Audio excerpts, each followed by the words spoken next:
সূরা আল হুজরাত বাংলা অনুবাদ। বিসমিল্লাহির রহমানির রহিম। মুমিনগণ, তোমরা আল্লাহ ও রসুলের সামনে অগ্রণী হয়েও না এবং আল্লাহকে ভয় করো। নিশ্চয় আল্লাহ সব কিছু শুনেন ও জানেন।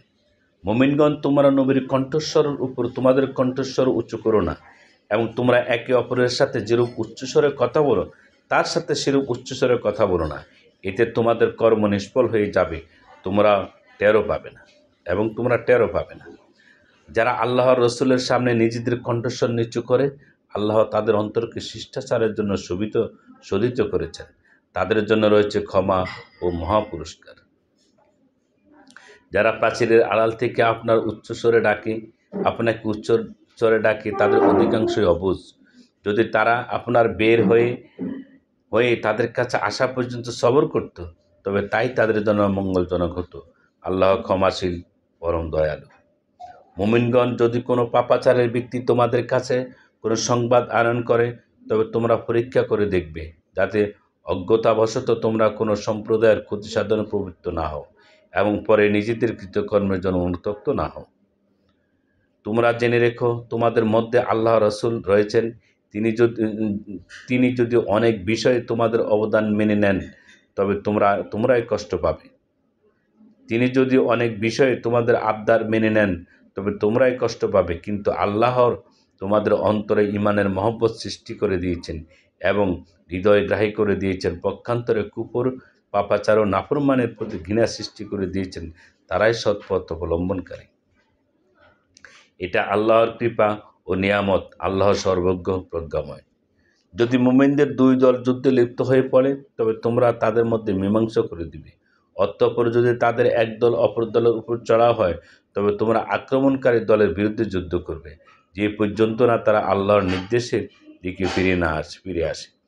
যদি ফিরে আসে, তবে তোমরা তাদের মধ্যে ন্যায়ানুগ পন্থায় মীমাংসা করে দিবে এবং ইনসাফ করবে। নিশ্চয়ই আল্লাহ ইনসাফকারীদেরকে পছন্দ করেন। মুমিনরা তো পরস্পরে ভাই ভাই, অতএব তোমরা তোমাদের দুই ভাইয়ের মধ্যে মীমাংসা করবে এবং আল্লাহকে ভয় করবে, যাতে তোমরা অনুগ্রহপ্রাপ্ত হও।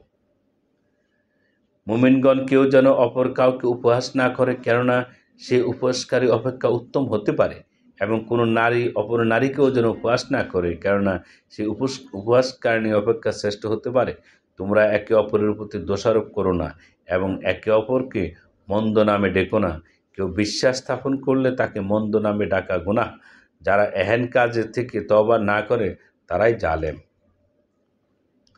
মুমিনগণ, তোমরা অনেক ধারণা থেকে বেঁচে থাকো। নিশ্চয়ই কত না ধারণা গুনাহ, এবং গোপনীয় বিষয় সন্ধান করো না। তোমাদের কেউ যেন কারো পাশ্চাত্যের নিন্দা না করে।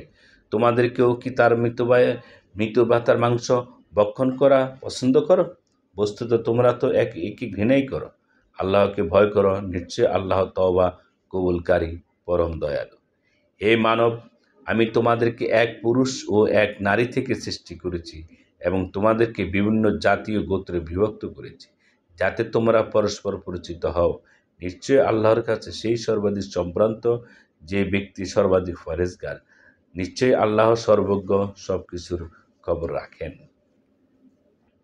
মরুবাসীরা বলে, আমরা বিশ্বাস স্থাপন করেছি। বলুন, তোমরা বিশ্বাস স্থাপন করনি, বরং বলো, আমরা বশ্যতা স্বীকার করেছি।